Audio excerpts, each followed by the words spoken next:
আসসালামু আলাইকুম। Welcome to my channel queen of Noashal. আমি নোয়াখালীর মেয়ে, বরিশালের বউ। তো আমার ব্লগটি যদি আপনি প্রথম দেখে থাকেন তাহলে সাবস্ক্রাইব করে দিবেন প্লিজ। আর আমি নতুন ইউটিউবার, তো সবাই আমার পাশে থাকবেন, আমাকে ভালোবাসবেন। এটা হচ্ছে সাফারি পার্ক গাজীপুরের চিড়িয়াখানা পর্ব। আস্তে আস্তে আমি ব্লগগুলা দিব, আপনারা সবাই দেখবেন, পাশে থাকবেন। আমি ভালো করে কথা গুছিয়ে বলতে পারি না। আর এই এই প্রাণীগুলার নাম কি আপনারা জানলে একটা কমেন্ট করে জানাবেন। আমি এগুলার নাম জানি না। ওদেরকে বাদাম খেতে দিচ্ছি, ওদের হাত ছোটো হওয়ার কারণে নিতে পারছে না। খুব দুষ্ট ওরা, খুব ভালো লাগছে।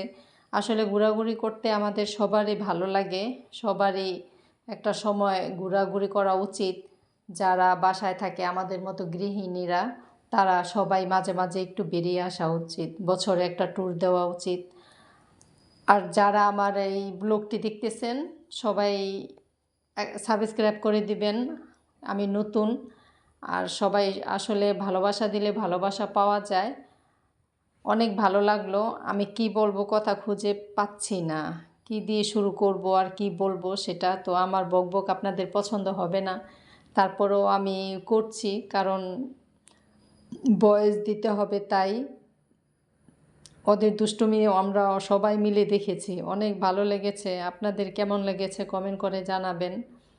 ওদের হাতগুলো ছোট, আমরা যে দিচ্ছি ওরা ধরতে পারছে না। আর এরপরে আরও একটা প্রাণী দেখলাম, সেটারও নাম জানি না। আর এই যে একটা, এটা আমার কাছে অনেক ভালো লেগেছে। এটা সম্ভবত উট পাখি। উট পাখিটা অনেক ভালো লেগেছে। ওকে হাঁটানোর জন্য আমরা অনেক চেষ্টা করেছি, কিন্তু সে হাঁটছেই না। পরে হেঁটেছিল, পরে ভিডিও করেছিলাম। তো সবাই যারা আমার ব্লগটি প্রথম দেখতেছেন সবাই সাবস্ক্রাইব করে দিবেন। আপনাদের ভালোবাসা আমাদের এগিয়ে নিয়ে যেতে সাহায্য করবে। আসলে শখ করে ভিডিও করা হয়, ব্লগ করা হয়।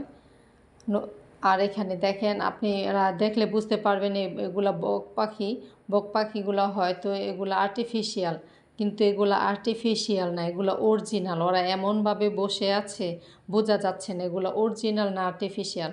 আমরা ওদেরকে উড়ানোর জন্য অনেক চেষ্টা করছি, ওটা ওর দূর থেকে করা, তাই বোঝা যায় না। সবাই ভালো থাকবেন। আজকে এই পর্যন্তই। আল্লাহ হাফেজ।